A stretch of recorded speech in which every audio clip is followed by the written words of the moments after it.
Merry Christmas, Mrs. Elson. Merry Christmas, Joe. And a Merry Christmas, Mr. Fletcher. A Merry Christmas, Joe. Brad, do you think it's going to snow? I certainly hope not. Oh. Well, why do you want it to snow, for heaven's sake? Brad, it's Christmas. You say that as though it explains everything. Well, it does. Christmas is like magic. The only thing that can be said about Christmas is it's good for business. Oh, Brad. Come on, let's pick up Sonny at the day nursery. Oh, I'll be glad when it's all over. This Christmas drives people crazy. Look at the way they rush around. Brad, I love what Christmas does to people. I love what it does to me. But it's so unintelligent, Julie. This emotional binge for a couple of days every year. Brad, I want to bring Sonny back so we can see the big tree and hear the carols. Can't mean it, Julie. If you bring that kid back here just to look at a tree, you're crazy. But it's wonderful to be crazy. You won't catch me within a mile of it. If there's anything more depressing than a tank town crowd in holiday mood... You won't forget to pick up the other packages. No, I won't. It's beginning to snow. Oh, I just had the car polished. You keep it beautifully. I take good care of everything that belongs to me. You'll soon belong to me, and don't you forget it. I won't. But if I do, you remind me. Like this? Sure you won't change your mind and come with us? No, I'll go get something to eat, somewhere where it's quiet. I'll come over as soon as I've finished. Why don't you let me call you? I may have a little trouble getting Sonny off to bed with Santa coming. Julie, why do you insist on filling his head with all that silly fantasy? Brad, dear, sometimes I wonder if we'll ever understand each other. You sure you want to marry me? Very much, Julie. I want to make you happy. I want to lift you out of that shabby little rut you're in. But, Brad, happiness is loving that shabby little rut because you've dug it together. It's doing silly little things together. Happiness has a secret wonder all its own. Just like Christmas. Mommy! Mommy! Hi, darling. Merry Christmas. Merry Christmas. Say hello to Brad, Sonny. Hi, Brad. Hi, Sonny. Where are we going? We going to get me a puppy? You run along with Sonny. And you promise to phone me. I promise. Okay. I want a puppy, a black and white one. A black and white one? Come on, let's hurry. Okay.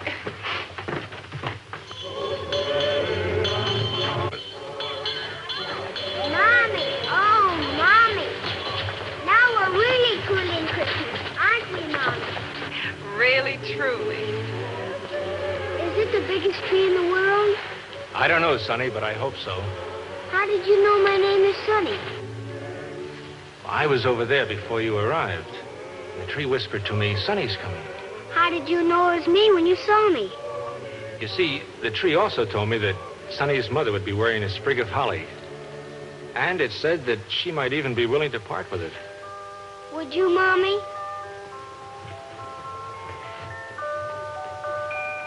Of course.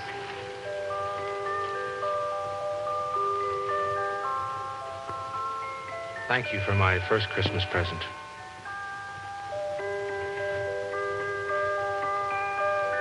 Did you hurt your hand in the war? Sonny.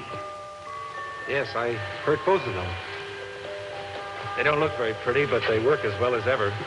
Santa Claus didn't trim this tree. How do you know? My teacher told me. Who did then? People, just people.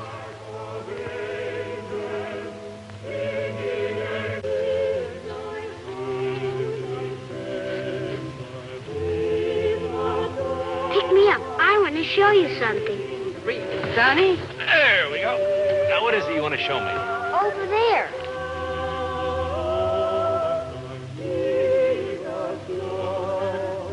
That's the Holy Christmas Star. It is? Yes, and it brings people joy, if they believe. How do you know all this? My mommy told me. You have a wonderful mommy. Sure. What's your name? My name? John Doe, or its equivalent. My mommy's name is Julie. Just Julie. No equivalent. It's a lovely name. May I wish you a Merry Christmas, Julie? Thank you. Merry Christmas to you, too. We have to go now. I've got to get in bed before Santa gets there. Oh, well, good night. And thank you for sharing him with me. Good night. No, you come home with us, will you? Honey. Please, Mommy, can he come home with us and wait for Santa Claus, too?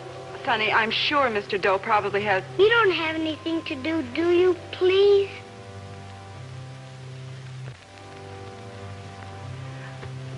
Well, all right, come on. There are always a million things to do on Christmas Eve.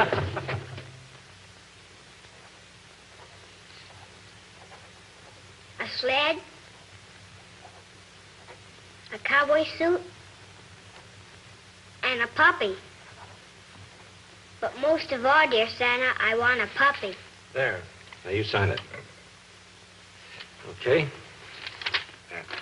Now I'll put it in my stocking where Santa will find it. That's my daddy. He went to war. He's not coming back. Oh, it's getting very late, dear. It's time you went to bed. It's getting late, isn't it? I'd better be running along. No, please don't go. I have to make a phone call, but we'll have some coffee first. It'll be too bad for you if Santa Claus catches you downstairs. That's right. Good night, Sonny. And thanks a lot for bringing me home with you. I guess I'll kiss you goodnight. That's a Christmas present I won't forget.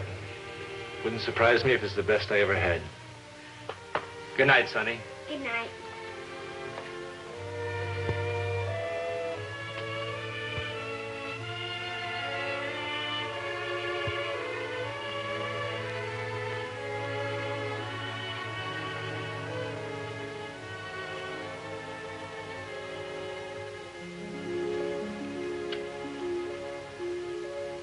Why did John say I gave him a Christmas present?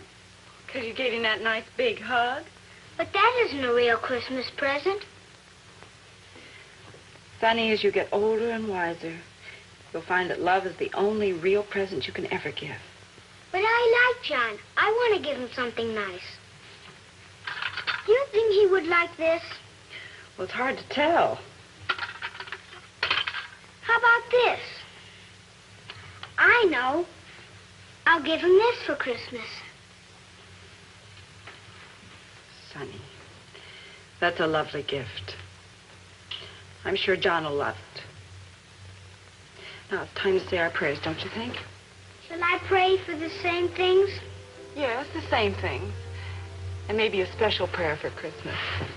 And remember, it's the birthday of the little Jesus. God bless me and make me a help to my mommy. And God bless Daddy. And God bless little Jesus. And dear God, please bless everybody, especially Mommy and John Doe. Amen. That's nice. I'll get into bed.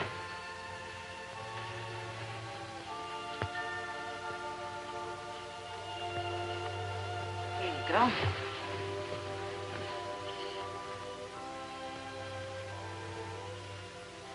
Sonny, are you sure you want to give this to John? Yes? What makes you so fond of him? Well, because I know him. Oh, I see. Go to sleep. Love you. Night.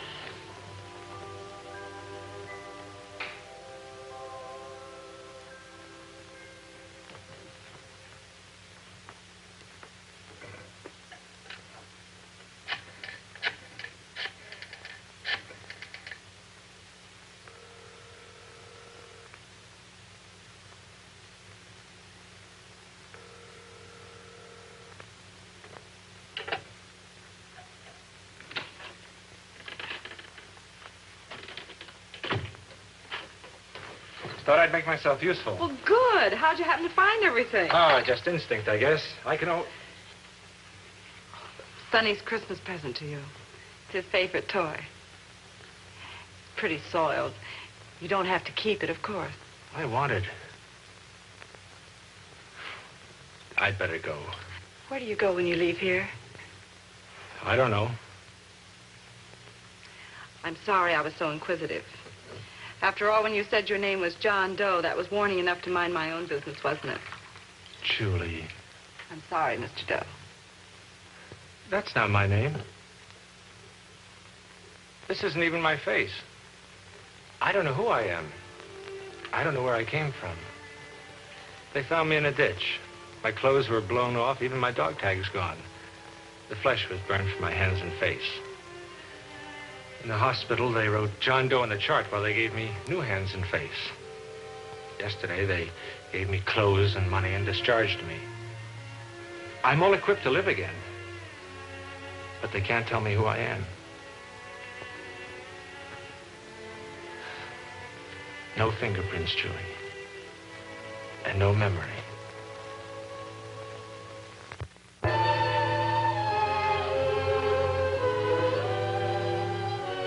What are you going to do now? If it's all right with you, I'd like to trim the Christmas tree. Are you any good at putting the lights on? That's my specialty. Good. They're right in that box. I'll bet you forgot to get extra bulbs. Nope, they're all in there. Excuse me.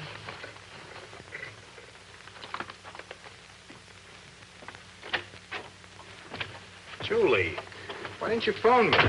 I did. You weren't at home. Don't tell me Sonny's still up at this hour. Oh, he's too excited to sleep. Well, I'll see he gets to bed. No, Fred, please. It would only excite him more. But, Julie, do you know what time it is? It's 9:30. Well, if you think it's too late, why don't you come back in the morning and have breakfast with us?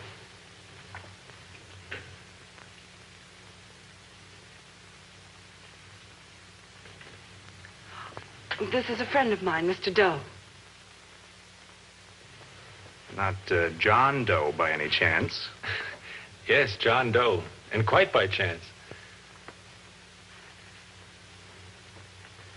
It's very cozy. Brad, let me explain. Well, let me explain to you, Brad. You can't explain a thing. It was that man that kept you from phoning me, not Sonny. I did call you. This wasn't planned. It just happened because it was Christmas Eve. You lied to me. I didn't lie to you, Brad. If you'll only listen to me. I wouldn't listen to anything you said now.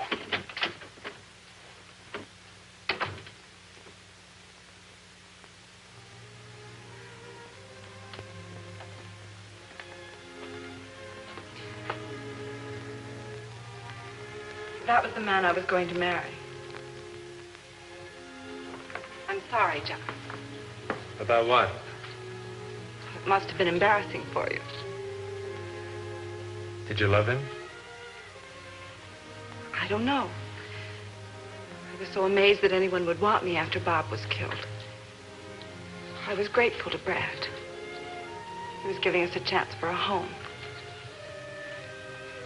It wouldn't have worked out, would it? For you or for Sonny? No. May I talk to you about Bob? Of course, it's important to remember.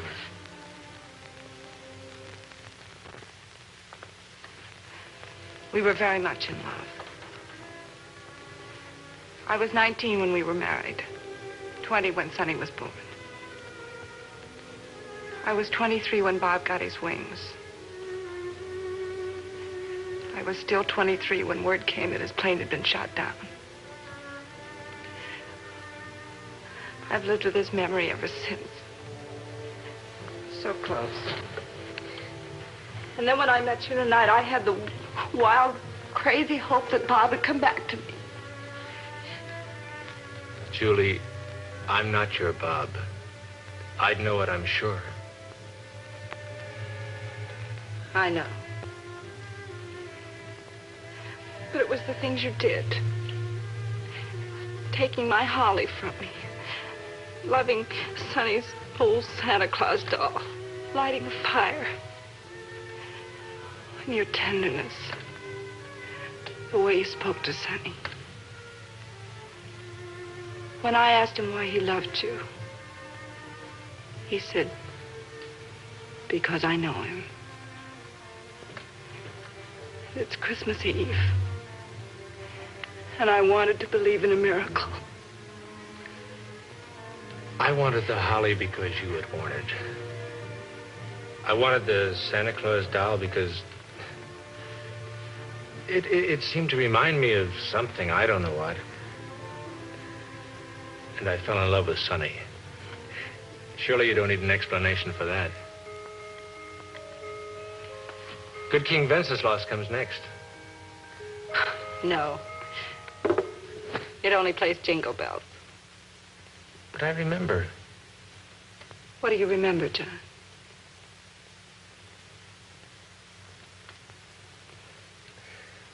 Nothing. Absolutely nothing. Why did you come to Hillsdale, John? Funny thing about that.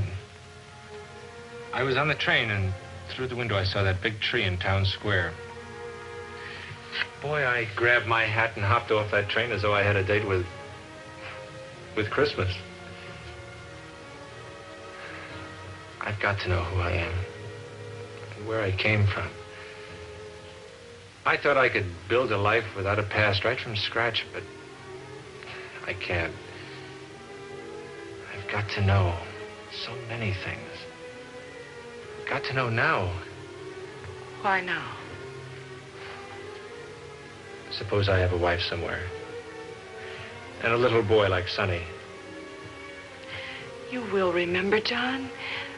Memory lives in your soul, and they didn't hurt your soul. And memory lives in your heart. That's what prompted you to get off the train when you saw the big tree. There must be something deep down inside of you that responds to Christmas. What do you remember about Christmas, John?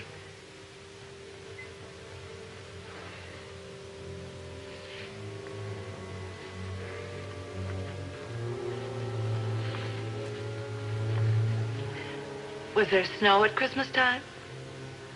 Or was it warm and sunny? Do you like family Christmases the best? I don't know that I ever had one. Well, there's always a big tree, and it's loaded with ornaments and presents. Sometimes it's strung with popcorn or cranberries. Sometimes the stockings are hung from the mantelpiece, or sometimes from the foot of the bed. There's a happy warmth that comes over everyone at Christmas time, because you love everything and everybody. People you hardly ever see, you see at Christmas.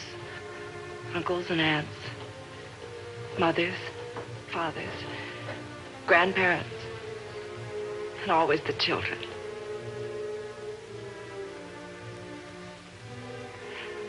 There's a great big table as big as you can make it with all the leaves put in, and it's loaded with jams and jellies and turkeys and a holly centerpiece. And people are laughing and talking. They all come trooping into the big table and sit down together, and No, they didn't troop in together. They crowded into the cocktail lounge. They laughed too loudly and they drank too much. But they ate a Christmas dinner. At little tables, tycoons, diplomats, and celebrities, and the lonely people. Sometimes the lonely people stayed in their staterooms. On a ship? Yes. Go on, John.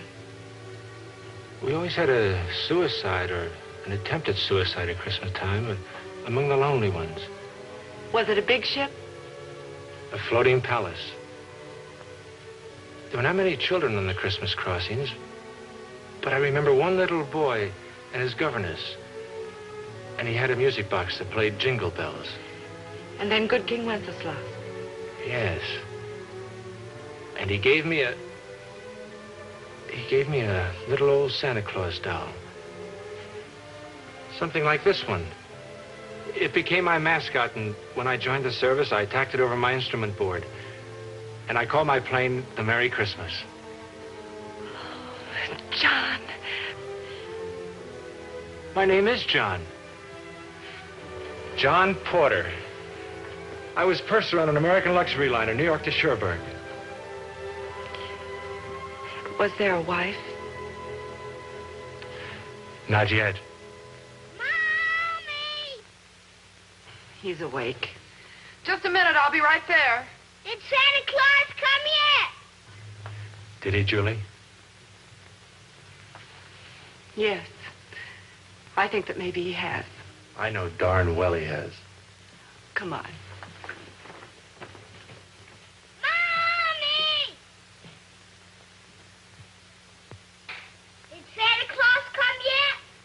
not yet, but in a little while. Do you think he'll really bring me my puppy? Of course, you'll get your puppy, son. Old Santa Claus will leave an order at the pet shop for you to pick up whatever you want. What kind? I hope it's a hunting dog, a black and white one. One black and white hunting dog coming up. John, how can you tell if our puppy will be a good hunting dog? Well, first of all, he's got to have a big, deep chest so he doesn't get tired in the trails. He's got to have good, strong bones and a nice, healthy coat to keep him warm and dry. But most of all, he's got to have a good nose. What's a good nose? Well, that's another story for another day. Gee, you know a lot about dogs, don't you, John? A few things. Come on now, you better lie down and go to sleep there. There you are. He's a wonderful boy.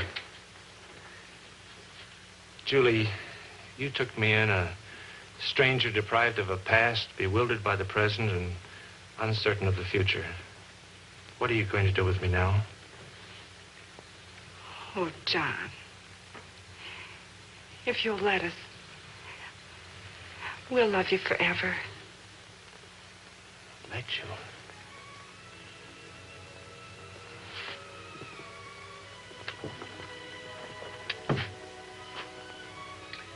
Look, Julie, it stopped snowing. The snow makes everything so beautiful. Lovely new world. There's the star. It brought the promise of a miracle. Our star. Tonight it's seen a miracle, too. Well, this is what we've always known, isn't it? Christmas is a miracle. It always will be.